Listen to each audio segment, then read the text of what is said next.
Hello again, and welcome to a different beer review, because I'm actually going to be reviewing one of my own beers.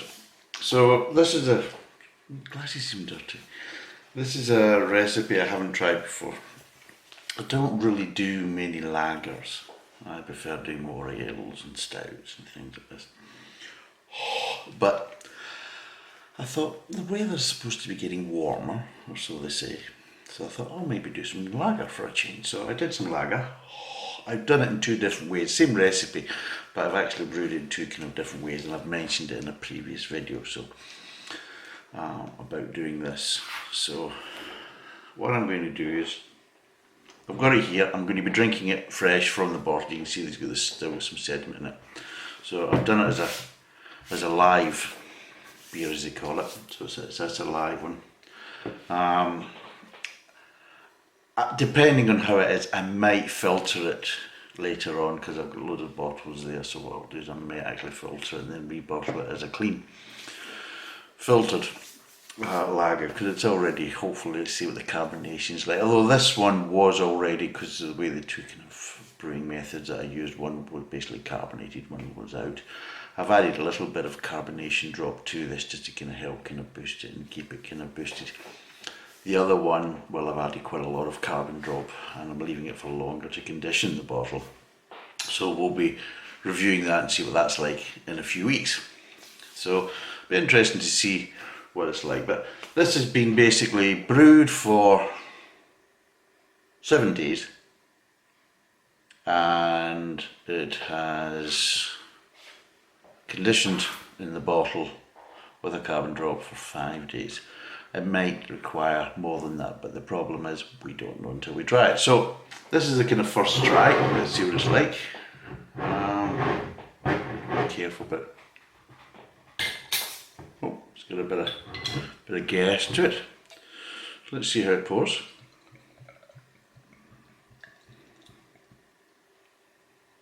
Watching, not getting the hoochie coochie with it. Hoochie coochie is the sediment.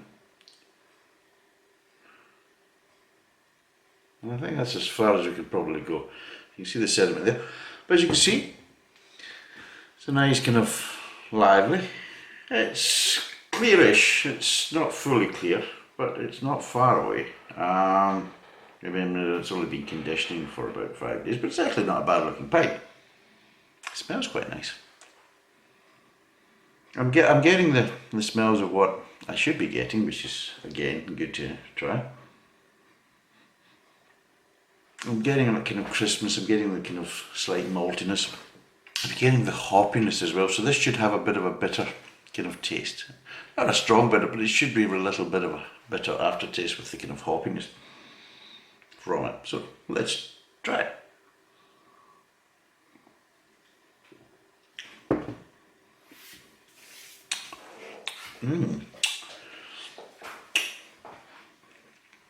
That's nice, actually. I don't want to blow my own trumpet, but surprisingly enough, it's actually quite nice for somebody who doesn't brew many lagers.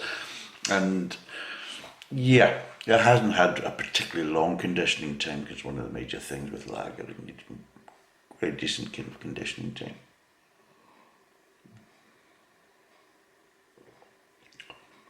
As I say, everything about making a lager is slow, apart from the drinking. Because you tend to drink lager quicker than, say, other beers, but it takes actually longer to make a lager than it would be, say, to make an average standard kind of ale. So that you go, or even a stout in some ways. So yeah, it's actually not a bad beer, actually.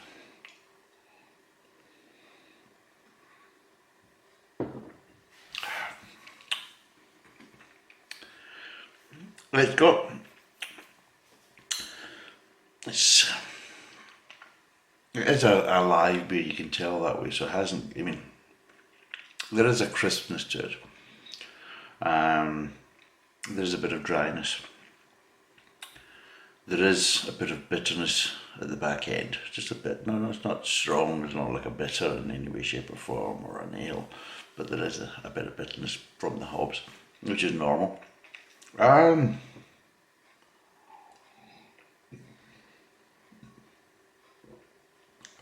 It's well carbonated, got a good mouthfeel. As you can probably see, it's bubbling away like nobody's business. It's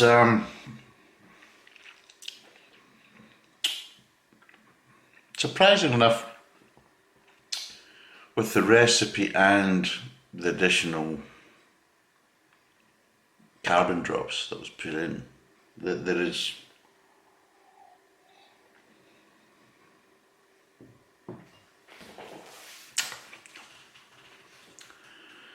a hint of sweetness, just a hint, but there's a good kind of hoppiness to it.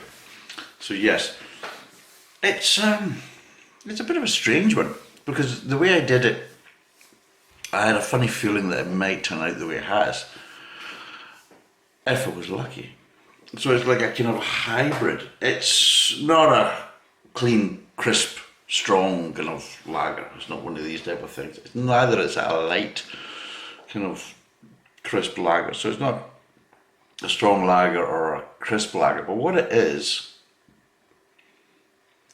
it's a lager with some slight ale attributes, because of how the hops are working and the kind of tail end flavouring.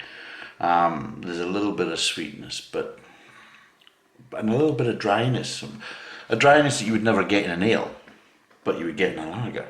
So, yeah.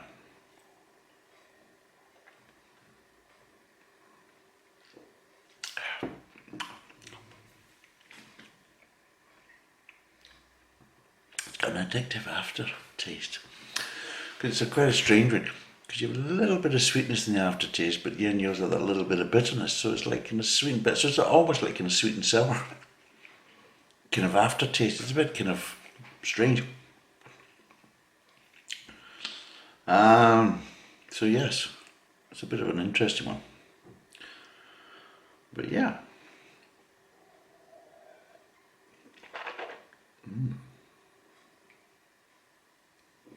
How lively is this?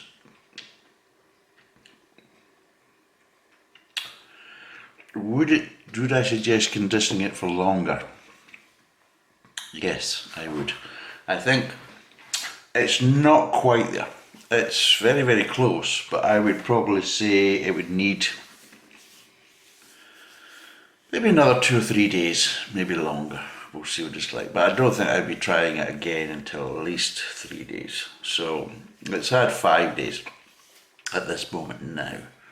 So I would probably give it at least another 3 days at least, and see where we are. It might need to go for longer than that. It might need another 5 days. But I would say I would have a review of it after 3 days, and then depending on what it's like, is maybe give it another couple of days after that.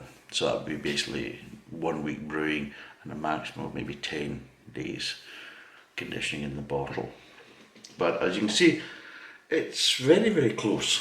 It's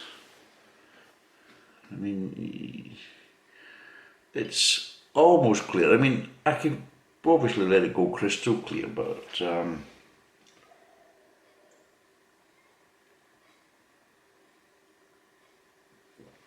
I think obviously with pouring it, also kind of stirs up some of the stuff. Because what I'll do is I'll get another bottle in the fridge, and we'll just compare it.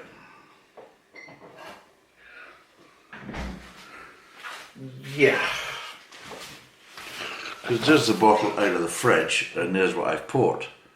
So there is almost, so I would say yes, it's probably maybe another few days to help with the clarity. I don't think it needs more from the carbonation point of view.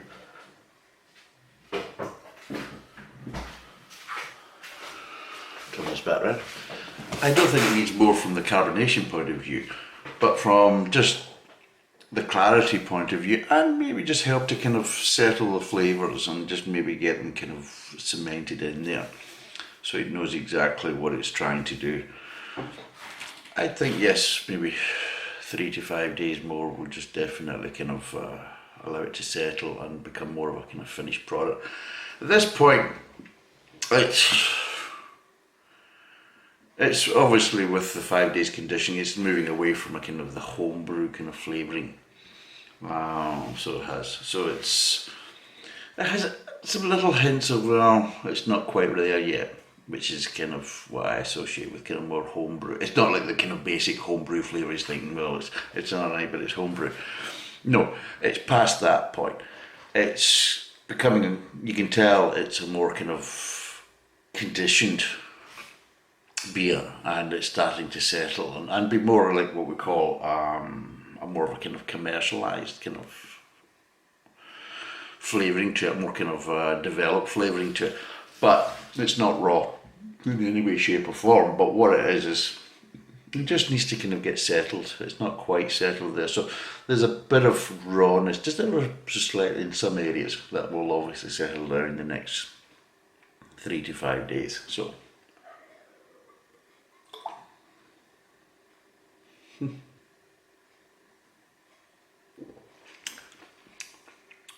yeah, it's nice. It's different. It's different from lagers I've done before, and it's very, very different from anything I've actually brewed before because it was a different recipe. It's a recipe I got from outside of the UK. It's a bit of an interesting recipe. It's a recipe that's probably, it's a type of lager or kind of beer that isn't really known throughout the world. It's known in some places, it's known in Russia, Czech Republic, they might know it in Poland, more of the kind of Eastern European. But again, it's a more localised kind of beer. It does none of the kind of, there is major companies that do make this type of lager, but they don't sell it commercially outside. It's more kind of done locally in small batches and everything else, and that's why I wanted to try it. So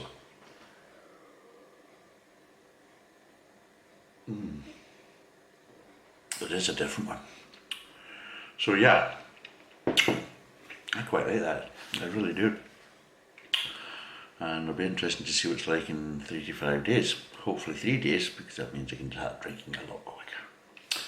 If it's 5 days, then it's going to be another 2 days to wait. Damn. But anyway, I'd say that's a success, which is good, because I've got a hell of a lot of it, and if it turned out to be a load of piss, then I got a lot of bottles of piss to drink. Which I don't like wasting it. It's a typical kind of Scotsman. You think, well, I've spent the money, I've made the bloody thing, I'm going to drink it, even if it makes me ill. I'm going to drink it. That type of thing. So yeah, you do beer reviews in any case you drink your own piss. But anyway, it just shows you we're all hypocrites in some aspects in life, aren't we? But I need to drink it because I need to free up the bottles. Although I am thinking of maybe buying some more bottles because I don't think the amount of bottles I've got is enough, unfortunately. Because my next brewing exploits, once I've always cleared these bottles, or whether I buy additional bottles, is I want to do Scottish Heavy. I want to do that because I do like it. I suppose I miss it. And there's no point in saying, oh, you used to get good pints of Heavy in the past and you don't get them anymore, and Heavy's just nowhere near as good. It's just too commercialised rubbish, the same as lager now. Well, there's nothing to stop me from making my own, so instead of whinging and complaining about it, well, make your own, so I'm going to do that. But again, it'll be interesting to see how it's done, because this is going to be a hopped Heavy, which is more of what we call a modern Heavy, but of course, as I've told previously in other videos, that traditional Scottish Heavy was never done with hops. It was actually originally done with kind of plant extracts and herbs to get the bitterness, just because for many different reasons throughout the years in the past, Scotland could get hold of hops, either because we can't grow them in Scotland and it wasn't available to actually get them in the open market so easily or readily available or affordable, or maybe be it some sort of kind of disagreement with our neighbours down south, and they would say, well, you're not bloody getting any of. So for whatever reason, hops were quite difficult to come by quite regularly, so in the past. So that's why the Scots kind of found other ways to kind of get the kind of bitterness, which made it a kind of very unique and different beer. And also allowed many variations, because there's a lot more different recipes regarding plant extracts and herbs than there is hops, because again there's only certain amounts of different types of hops that are actually grown in the UK, and on that basis then it's a case of the options of using hops wasn't that varied, whereas with plant extracts and herbs it became quite varied. So that's always kind of made heavy kind of interesting to me, because it was doing things differently. Eventually, of course, the brewing kind of, as I said before, the brewing kind of became more conventional and started to use hops more because they were readily available and easy to get, things like that, and became more uniformed as well, which of course is the heavies that I used to enjoy in my younger days. Nowadays I don't really drink so much heavy because I'm not really in Scotland, so obviously I've spent time outside of the UK, and I'm now obviously living down in England, so it's very difficult to get hold of heavy in any way, shape or form. So I haven't drunk heavy for quite a long time, which is disappointing. So yes, I want to kind of make my own and see what that's going to be like. So again, it's a good traditional kind of heavy kind of Scottish recipe. It's more on the basis of a kind of Youngers kind of recipe. Youngers was famous for doing tart special, which I didn't mind tart special. I always found it from the can or the bottle, things that are overly gassy and that type of stuff. But I didn't mind a pint of tart, it was okay, but it wasn't my favourite. But with the Youngers recipe, this is the more kind of premium version. They used to do a Youngers premium heavy many moons ago. It was quite hard to get hold of, but that was a very good heavy. I would say it was up there with the kind of dry brewers kind of thing. So they are versions of heavy. So it's that kind of thing. So it's not going to come out as tart and special. It's more going to come out more like kind of Youngers kind of tart and premium kind of premium heavy.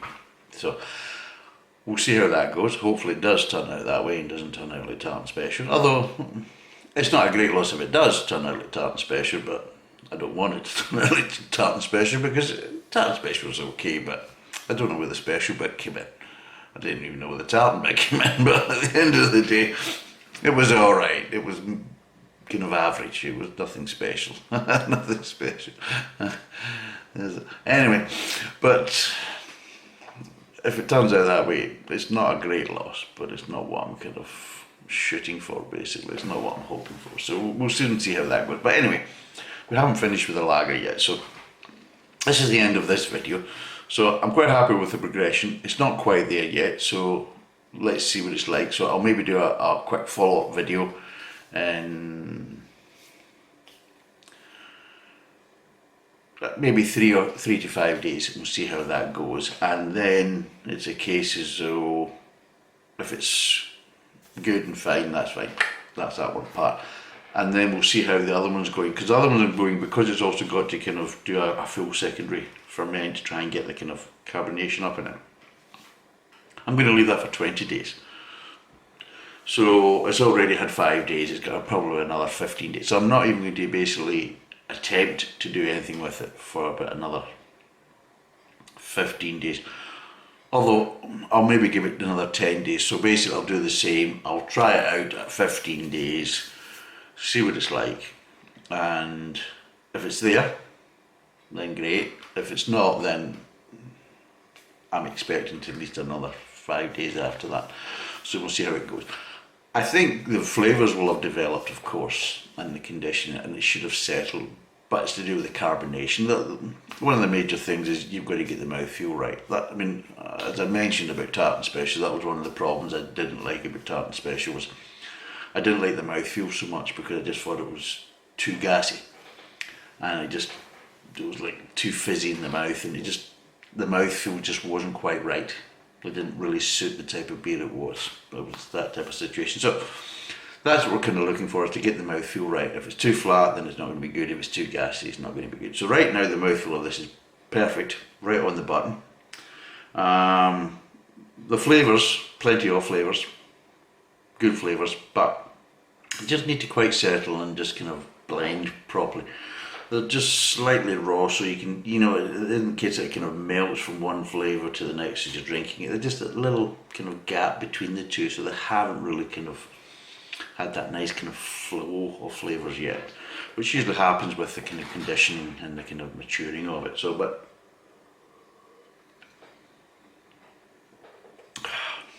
it is nice. There's a sharpness to it, which I like. Not a citrus sharpness to it, but there's what we call a kind of bitterness sharpness to it. But it's not bitter. But yeah, this is actually quite nice.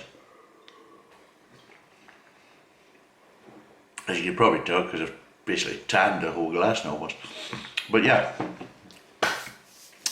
So I'm quite happy with that. We'll do a follow-up in 3 to 5 days, so watch out for that video. And thanks for watching. Cheers, and bye from now. Bye from now. Bye for now. Bye for now.